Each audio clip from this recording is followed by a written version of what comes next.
तो आज हम बात करने वाले हैं एक ऐसे कलाकार की जिसकी आवाज ने ना सिर्फ पंजाब में बल्कि पूरी दुनिया में धूम मचा दी थी और जिसकी मौत ने लाखों लोगों को सदमे में डाल दिया। जी हाँ, ये कहानी है सिद्धू मूसेवाला की। ये वो तारीख है जिसे शायद ही कोई भुला पाएगा। 29 मई 2022, एक ऐसा दिन जब एक बुलंद आवाज हमेशा के लिए खामोश हो गई। लेकिन इस एक दिन के पीछे एक पूरी जिंदगी की कहानी है। तो सवाल ये है कि आखिर कौन थे शुभदीप सिंह सिद्धू, वो इंसान जिसे पूरी दुनिया सिद्धू मूसेवाला के नाम से जानती थी। चलिए उनके सफर को बिल्कुल शुरू से देखते हैं। पंजाब के एक छोटे से गांव से निकलकर एक ग्लोबल सेंसेशन बनने तक की उनकी ये कहानी सच में किसी फिल्म से कम नहीं है। उनका असली नाम था शुभदीप सिंह सिद्धू और उनका जो स्टेज नेम था मूसेवाला, वो असल में उनके गांव मूसा से आया था। ये एक तरह से अपने गांव को, अपनी जड़ों को एक ट्रिब्यूट था। तो ये सब शुरू कैसे हुआ? देखिए, सबसे पहले तो उन्होंने एक लेखक के तौर पर काम किया। हिट गाना था लाइसेंस, उसके बोल इन्होंने ही लिखे थे। फिर 2017 में वो सिंगिंग में आए जी वैगन के साथ।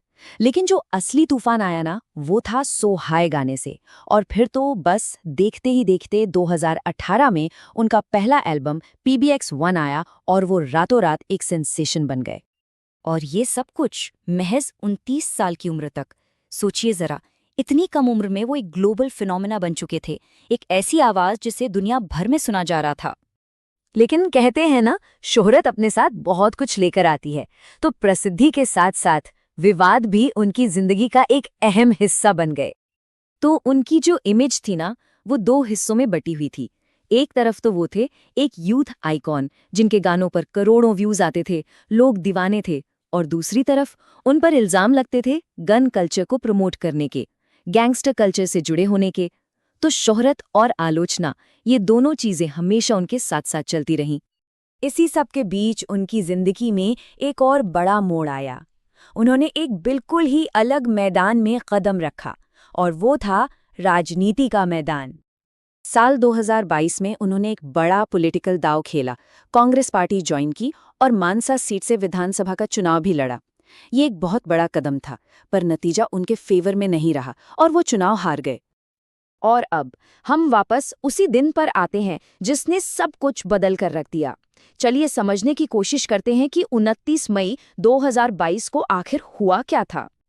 जो कुछ भी हुआ वो बहुत तेजी से हुआ और बेहद चौंकाने वाला था। हमले से ठीक एक दिन पहले उनकी सरकारी सिक्योरिटी कम कर दी गई थी।